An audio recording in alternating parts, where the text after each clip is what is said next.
Further ado, Leon Rossiter. Hi. Can we get a round of applause, please? So before we delve into blockchain and Web3 and lose everyone because it gets really complex, let's just start with you. Who is Leon Rossiter? Tell me about you. Came to Liverpool a long time ago now to study, 20 years, approaching 20 years ago. And fell in love with the city. My dad's a Scouser, like half my family, like Scouse or Polish. Pissed about in my early 20s, which I think everybody should do. And then at 25 I was like, okay, I better grow up a bit. And then started learning about search engine optimization, which was like manipulating the Google algorithm, which was quite early on when Google was sort of, starting to dominate how people advertise and stuff. So learned all about that. Started a digital agency off the back of that. Got into inbound marketing, email marketing, social media management, all that. But was always more interested in startups and tech startups because it seemed to be, a red wide magazine. That's where everyone was making 10 million quid. So it's like, how do I get into tech startups? But the scene in Liverpool sort of 12 years ago, 11 years ago for funding or even speaking to another entrepreneur that was interested in starting a tech business was like, I was just on my own basically. Maybe Lee Omar as well at the time. And then, worked in various startups, property crowdfunding, Independent Liverpool. I invested in that when it was a blog with David and Ollie. Put 500 quid into that, but built their mobile apps and their website at the time. And then that's what led me to think about local currencies, because Independent Liverpool had like a massive impact on the city. Ghetto Golf, before it launched, we did one post and it was full for 3 months. And it's like, wow, if you actually connect everyone in one city and you shine a light on the independents or what's going on, you can really change the economy. Because I think the food scene since Independent Liverpool came on and just has changed drastically. And what they've done for independent businesses and people thinking about it was huge. So thought, well, we've got everything to do with local currency, and that's when I started getting interested in blockchain and Bitcoin, and went to work for Kalu, which was a company based out of Tel Aviv. So visited there a lot, and then ran Kalu, which I think we got 35,000 people with the app in Liverpool. Some colleagues over there who worked with me in Kalu, hi Verity. And we had 450 businesses accepting the currency in Liverpool. So there is an appetite for change and new models, and went to work for the blockchain team, and that's where I've ended up doing Peepl. Okay, in short. So I'm getting from what you talk about, there's a lot, you have quite a lot of passion for the city, the people in it, but also this idea of community, the interactions between people. I'm assuming that's where the name comes from the startup. Yeah. So what is Peepl and why Peepl? What is Peepl? So it's a difficult question to answer because we're like a lot of things, but I think what we're focused on is customer experience for sort of the long tail of economic activity. You've got your Deliveroo, your Uber Eats, your Visas. All of those companies will charge the local independent restaurants and services a lot more than they would charge the chain. So Deliveroo and Uber Eats, you're talking 30-35% per transaction, whereas your Pizza Express might get 15%. Visa again is 1 to 3% per transaction for a small business, but Tesco will be paying 0.2%. So the playing field is just imbalanced basically, and it's not fair for entrepreneurs and people who are small that are trying to grow. And I've for some reason got a problem with inequality and stuff that just doesn't seem fair, and always have done. So learning about all that, we thought with people and learning about blockchains and local currencies, there was a different way to do it. So we're building sort of consumer apps, payments and reward system that's sort of totally different to what anyone else has done before. So it's what we like to say is the win-win Web3 version of PayPal, Web3 being sort of blockchain. It's probably easier to say what will be happening in 3 months' time. So if we had a customer who's called Jane, in 3 months she'll be using an app called YourGaff to rent her property, where 5% of the rent every month will be going into a pot. which she'll get back at the end of the tenancy. But through that same renting app, she'll be able to see content from the guide, whose app is live already on our network. You might get rewarded 10p in Peepl tokens for watching a video on the guide, and you'll be able to immediately use that 10p in your wallet to order from Shokel, from a local business like Deli Fonseca, or Chapters of Us even are on there as well, and Vietnam, places like that. So what you're trying to do is basically link up all of the local economic actors with one shared financial and reward infrastructure to essentially move away from your Deliveroos, your Visas, and all that stuff. That's the shortest I could say it, probably. I thought that was relatively snappy. That's awesome. And so within that, so I think the business model innovation and the reason why is quite apparent. Where does blockchain fit into that? And you mentioned Web3. Yeah. So for people uninitiated, you know, for the non-Bitcoin maximalists, what is Web3? So I'll start with like the first question. So what is blockchain and how are we using it? So the infrastructure that we're using, I could send you money and it will cost less than 1 cent per transaction. If I send you money or to a business on Visa, it's obviously costing smaller businesses, you know, 1.6% if it's Stripe. We're talking about 1 cent transaction fees, which is a lot cheaper when moving money within the ecosystem. So that allows you to do things that, like for the Guides app example, if you've heard of the Guide, they're like largest independent media company, probably bar the Echo in the city. When you're on the Guides app and you order food from Shokel or Deli Fonseca or Vietnam down the road, the Guide will get 50p of that order and they'll get it automatically, and it will have cost 1 cent to move that money, which is kind of like not happening in the market. And you know, the Guide is never normally going to think about making 50p on a food order, because it's just like, why would you do that? But with this financial and rewards infrastructure, we can do things that weren't possible before. And when it comes to Web3, Web3 is terms like DeFi, decentralized finance. You might have heard of NFTs, which is like art on the blockchain, smart contracts. You might have heard of all these buzzwords, so it's kind of like hard to get your head around. But Web 1 was essentially when people were just surfing the web. It was very decentralized. You just visited a website and that was the end of the experience.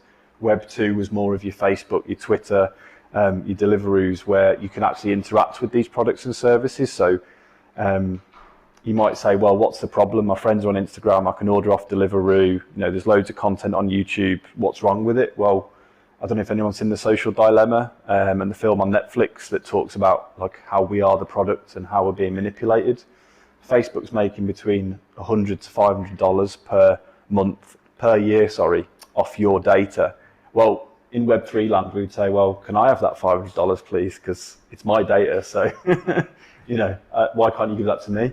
And so Web3 is very much about more decentralized products and services, products where the user can own all of their data, products that can seamlessly interact with other products, where the ownership and the technology is open source as well, so that the code can be reviewed, you can understand what's happening with your data and why and when. And that's why it's like a really exciting prospect for the future of the internet, basically. In short, sorry, it's complicated. I can tell you're passionate about it. So from the conversations I've had with you, like, so NFTs, you know, it's quite hype driven at the minute. You can't go on social media without, you know, everyone knows someone who's like, oh, you know, I bought Bitcoin like when it was cheap, that kind of thing. They might be lying, maybe they're not. But obviously this goes a lot deeper than just buying Bitcoin or buying, you know, the digital rights to a JPEG drawing on the internet. How do you see this space maturing? So, you know, in 1995, 96, everyone said, well, email, why would you, we've got fax, we've got letters. Why are you going to electronically send letters between computers? That makes no sense. And obviously with hindsight, 25 years on, you know, everything's via email now. What do you see the next like 3, 5, 10, 20 years of the Web3 paradigm looking like? Well, it's interesting because just reading some stuff about Facebook, how it was like, I think it was last week, they wiped 230 billion, was it, off their market cap because their users are starting to fall off. And if you look at the death of MySpace, which was bigger than Facebook in 2007, but as soon as people start to leave a social network, it's generally the interesting people or the normal people.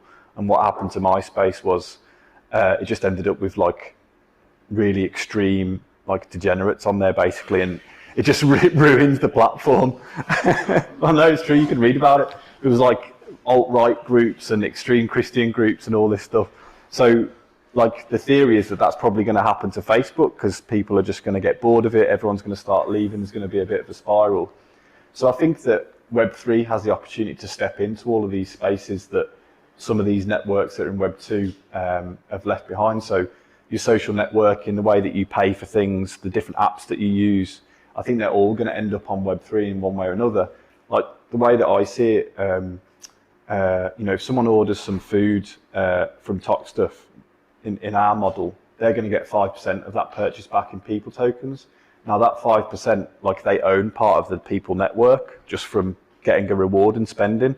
I hear about all these apps where it's like, oh, round it up to £2 and you invest the rest, and oh, when you use this app, you get shares in Costa when you shop at Costa. But a lot of people in like Talk Stuff or Bootle or whatever, they might not have the money to round up or to actually, spend in Costa and spend more to get more shares back. Whereas I think what Web3 will do will create a more sort of participatory economy where when you are transacting, you're actually getting rewarded and you're feeling part of that community. Whereas I think as what's happened the last 20 years is local economies and areas are getting left behind from the likes of Amazon and Facebook and Google sort of dominating the internet. So I think the hope is that everything's a lot more decentralized and equitable in the future, basically. And that's not just my hope. I think that's the hope for everyone who's involved in the space. You gave a really good sort of hypothetical scenario about, so Jane, she lives in Liverpool, she gets her media content from the guide, so that's how she finds out what's going on, what events to go to. Does her shopping through Showcall, gets her food through Peepl Eats, other partners. She that experience is there.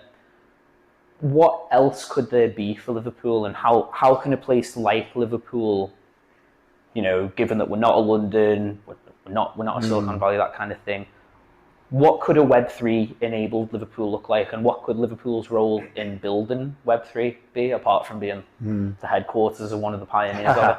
Yeah. Well, we were lucky enough to get 600 grand investment from the combined authority of the Liverpool City region. I know that you're working with them and helping them to become a validator of our underlying blockchain. So that's like a small or quite large, depending on how you look at it, like sign that we've got a real chance to do something different. If this is going to be the future of the internet, if local governments, like the combined authority, can start to see things differently in terms of how they want their local economies to function, then they could drive a lot of change in behaviour. If they start using our stablecoin or our rewards to manage council tax or parking, or they could really lead the way in how councils can both save money on providing services using something that's immutable, open source, but also look to how they can make money. I think Miami Coin is a great example of that. The mayor was had buses going, digital display advertising going around the city saying, we made $15 million in the last 2 months from Bitcoin. This is going into services to support you. I can totally see that happening with Liverpool over the next few years because they're connected with us, they're connected with the Fuse blockchain, they're starting to think innovatively. If they really get behind it and start to sort of lead the way, well, it can be like what's happened in Liverpool before in terms of globally with music, or the football club, actually show other cities and local economies the way to go, because most local economies are freaking out after COVID about, the globally connected supply chain and how they need to be resilient on their own, maybe grow food more locally, vertical farms, all that stuff. So I think the opportunity really would come from someone like the combined authority working with us, but also starting to think about how they can make money and not just provide services, which they kind of need to do because they're broke. So they are. Yeah, is that the technical term? But I mean, you make a good point. So, people who are very skeptical about this kind of thing and think, oh, it's a bit out there. There's the email example, the 4-minute mile. Everyone said it was impossible. Roger Bannister did it. And then more impressively, within the next year, another 10 people did it. Yeah. So it's kind of, but it's that first mover advantage. And so we'd met before, but we really only got talking about this kind of thing when I was appraising projects for the combined authority. And you can imagine that kind of digest that Leon's just given about, Jane, and this is how she gets her media and stuff. You can imagine me trying to package that up and really, inform politicians and stuff and local authority leaders about how that works. But, I think what's really a testament to your business and the traction that you have with Peepl Eats and with Roost and with the various iterations of Peepl is actually, it didn't take a lot of explaining from me because they could see it and they nearly fully understood the concept of, hang on, delivery is fine if you're McDonald's and you've got the power to negotiate a really good rate for all of your restaurants in the chain. But if you're Chapters of Us or if you're Deli Fonseca, you're losing 35 to 40% of your revenue per order. That's not okay, and especially in a place like Liverpool that's got a huge independent scene, loads of SMEs, there's enormous potential to disrupt. So I'm a big fan of that kind of ideology of this could be our niche. That's go Miami. That's what I say. So that's kind of the general overview part, I would say, of the blockchains, the DAO Web3, and I'm sure there's already going to be some questions about that. But just kind of zooming out and then focusing in on Peepl as a business and you as the CEO. What does a typical day in the life of Peepl CEO Leon Rossiter look like? Sort of get out of bed at 12. No. It's a lot of the thing is we're working, as I mentioned, we're working across 4 verticals. So at one moment we're meeting the founders of the guide, then it's the founders of Showcall, then it's your gaff, which is going to be the people that take forward the renting product who've got 100 properties in Chester. Then it's meeting with Verity, who's going to be hopefully launching her vegetarian vegan delivery app soon. Shout out to you. And so it's really it really is all about the people, speaking with the people and making sure everyone's connected or checking in with them to see where the products are going. It's really early days. We've probably only done 30 or 40 orders on Showcall, which only launched 4 weeks ago. So it's really early days, and I think, it will be 3 months until all of those services are connected. But that's where it is with the people and the other founders that we're meeting that are interested on building on top of the network. Because at the moment we've got 46, I think we've got maybe 3 or 4 or 5 shareholders in the room. I think Aaron's a shareholder. We've got Adam, Verity. But there's 46 people who've got 2% each of the limited company. With the Peepl token, we're going to have 100 founders who own as much as I do, which will be 0.1% each. Because what we're trying to do is build an inclusive, basically, ecosystem where I'm not going to get richer than the next person. That's clear in the limited company. It's clear in the token model. So what we need to do is build a real strong network of trust between lots and lots of different people, both investors, but also co-founders of projects that want to work with us. Because if we can battle test and grow all of this here, there's a guide in Manchester, there's an independent media company in London, there's loads. If we can prove the model here that it makes sense, it reduces technology costs, it reduces sales and marketing costs, we can export this to both other cities in the UK, but also Europe quite quickly because of how European stablecoins have developed and how our tech works. So yeah, it's just focusing on those early founders, and hopefully we'll be having meetings with 50 founders on a Zoom call once every 2 weeks to check in how the network's going and stuff, and it starts growing in cities without us even needing to develop on it because people are bought into what our mission is really, which is keeping more money in local economies and providing good customer experience. So you just mentioned something that piqued my interest. So you said about ownership, you're not going to end up significantly richer than the next person. Yeah. So investors must love you. How could you riff a little bit about some of the differences between traditional, if I've got a generic B2B SaaS business that does something boring like selling GDPR solutions, that's a bit more of a straightforward sell to an investor. But if the value of what you're doing is in the token and in the number of transactions on the network and in the businesses and activity on the network, and it's not really within the equity, and that's divvied up quite uniquely, what are some of the quirks that kind of creates for you in terms of the entrepreneurial and investment raising process? Yeah, well, with it's a good question, because with traditional investors, they kind of shit scared that you're a scam. I think it helps that we were invested in by the combined authority, because that immediately sort of puts that question out of their mind, because they've obviously done due diligence on our technology and our approach. But it is kind of explaining to people, I was just talking about it today, I think the crypto market is $1.9 trillion market cap today. 2019, 3 years ago, it was 20 times smaller than that. So, within 3 years, it's gone from like whatever that is, 200 billion up to nearly 2 trillion in a very short space of time. Naval Ravikant's, which is one of the smartest VCs in the world, is always saying like most of the smart people he knows are moving into Web3. Anderson Horowitz have got a $600 million crypto fund, which I think they're going to about to release their second one, which will be $1 billion, I think. So a lot of the smart money and investment is going into this space. We're invested in by the combined authority. We're part of the FCA regulatory sort of sandbox environment.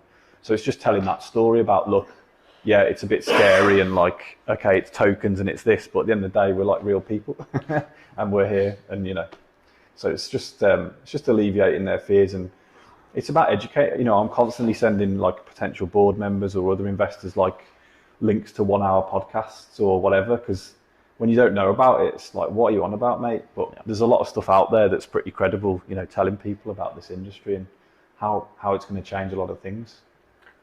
How should the people in this room prepare for Web3?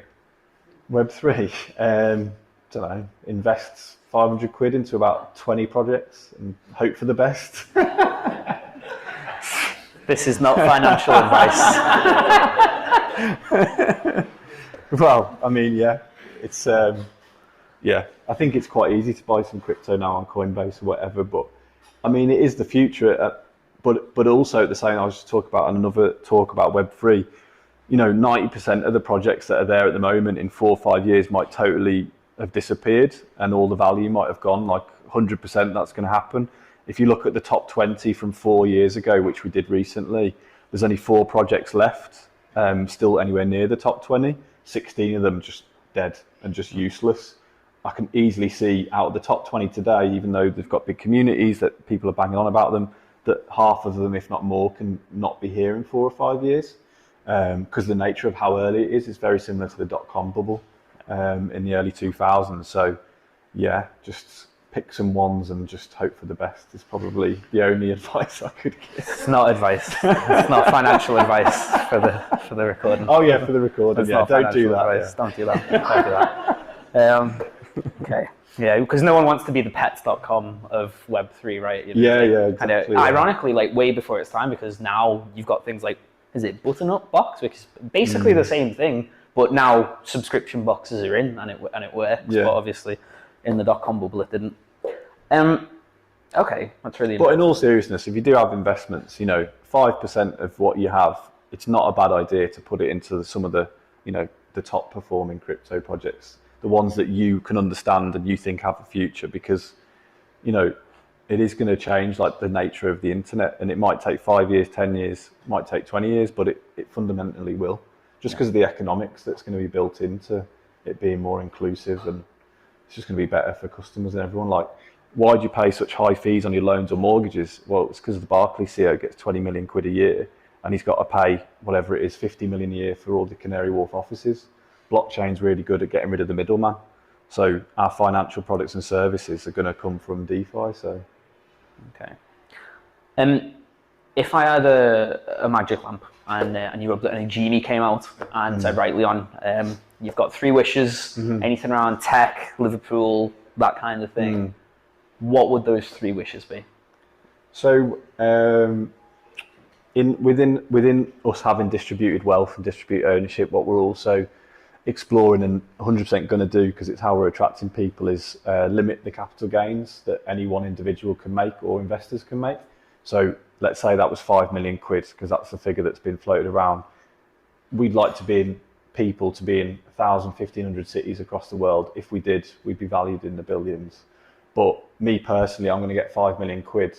And if my actual stuff was supposed to be worth 90 million, then 85 of that is going to get reinvested back into Liverpool. I think Zuckerberg's always on about the metaverse, and like, it's the metaverse this, and it's like, do I want my lad to be growing up in a world where he's spending 5 hours a day with VR goggles on, or like in a virtual world? No, not really. I'd rather he was out playing sport with his mates, or, you know, doing whatever. So it's like, if I get 5 million quid, I'm rich and I'm sorted. I don't need like 100 million, because what am I going to do with it?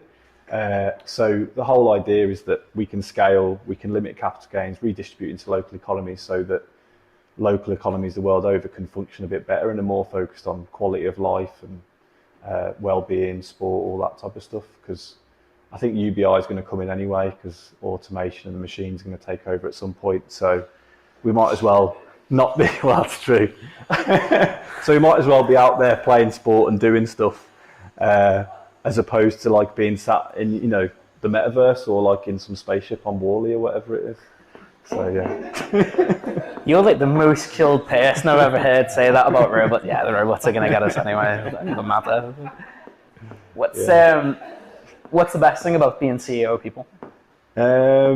I just get to meet and work with loads of really talented founders of businesses, and people who are trying to do interesting things, whether it's recycling or media, or, you know, the people that we've attracted in the last 3 months that aren't like going to be launching soon but are really interested in what we're doing.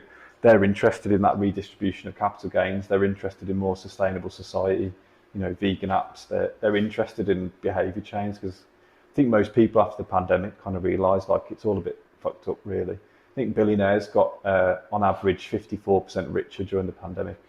But then, you know, you can see what's happening out there in the market with increased prices and living standards. Like, it just doesn't make sense. Well, I don't think it does anyway. So, what's the worst thing about being CEO of Peepl? The worst thing? Your project management meetings with me. yeah, dealing with the CA's project management team. Yeah, anything to do with admin or finance. Okay. Yeah. Spoken like a true visionary. And then the final question from me before I hand over to the audience and the many questions that I'm sure they have. What advice would you give to younger entrepreneurs, students that often come along and attend our events, and all the countless like graduate and student entrepreneurs that are locked away in the universities who are doing exams and stuff right now? What would you say to them? Just go and do it. Whatever it is, just go and do it. Just get out of the building. Just, even if it's just a half-baked idea, just go and do it. Speak to someone about it. Just go and test it out in some way. Just go and do it, because you'll be surprised how receptive people are. But the worst thing you can do is sort of stay in your own mind or your own box and think, oh, I've got an idea and one day I'll do it and maybe I'll speak to them or whatever. Just go and speak to people and do it. There's a lot of support out there if you go looking for it. So yeah, just do it. Ladies and gentlemen, a round of applause for the most chilled out Web3 evangelist I have ever met.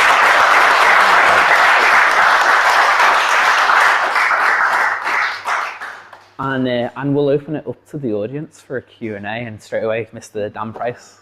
I thank you so much. It's really, really interesting, and I think that your vision of a decentralized kind of coin is amazing. I'm just curious, is that having said what you've said, like, how does people make money, and how have you brought investors along with you in this vision and this journey? Yeah, so Shokel have done 70,000 orders in Manchester. They're coming here rewarding people with 5% of the total order value each time. So they're paying us 0.5% as like a transaction fee, just as one business model.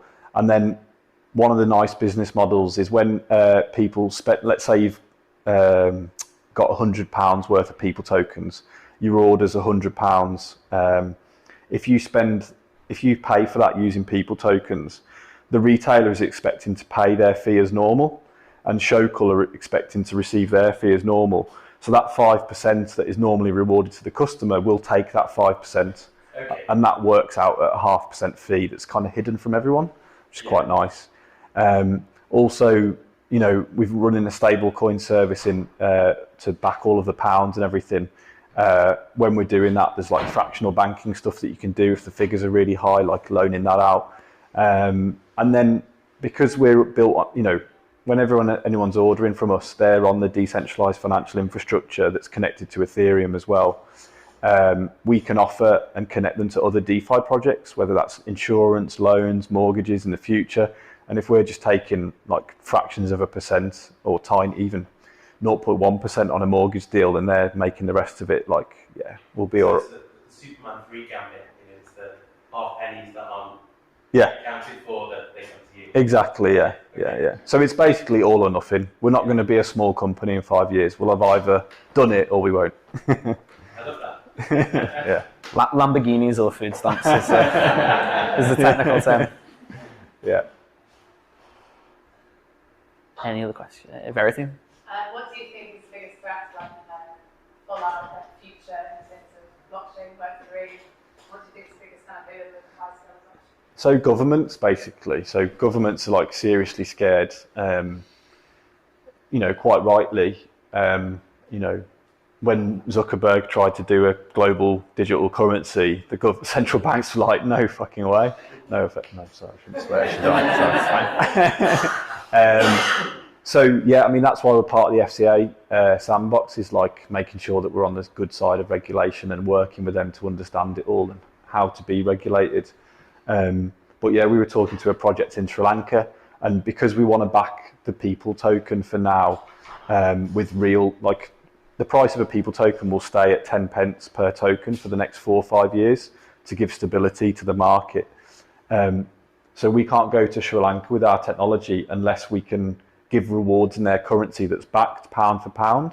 Now, for them to do that, they need a stable coin, but governments are slow and they don't know, what they're going to do. But they better shape up fast, otherwise the global currency will be the dollar on a blockchain, because people in their country are already, and especially in Africa, South America, they're already adopting some of the stable coins in dollars that are there. So they better start issuing their own stable coins in their own currency if they want their currency to survive, because customers will just get around it because of the nature of the technology. So yeah, I think governments and regulation, for us to scale, we need other stable coins and other sort of positive signs. I think that India introduced a 30% tax on all crypto last week.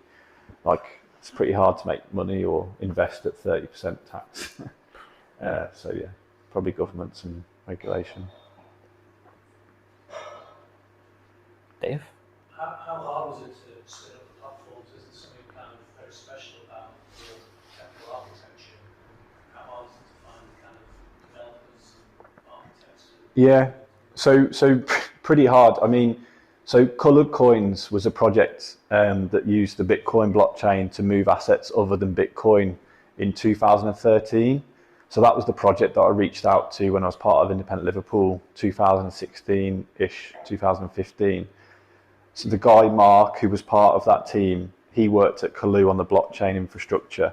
They span out into a company that I worked on the branding for. So this architecture that we've been sort of building on has been in existence since 2017-ish. So very hard is the answer to your question. But I formed Peepl in December 2018 and have like followed their development and their infrastructure.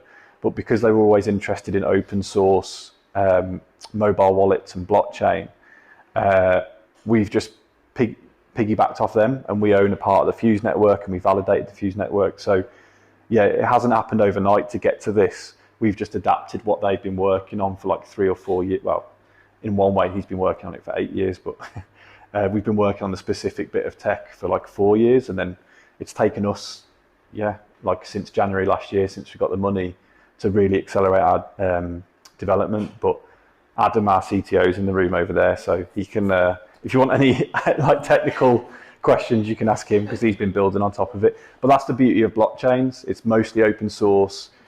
When the business model is the Fuse token, it benefits us. It benefits them to help us, and it benefits us to help them if we can. And they'll own some Peepl tokens, we own some of the Fuse. So it's a very different way to do business in blockchain world than it was. Like Facebook and Snapchat would be like absolute walled gardens, whereas even in some ways Fuse is operating in the same space as us. We're like buddies because we're shared token values and shared infrastructure and stuff like that. So yeah. Any more?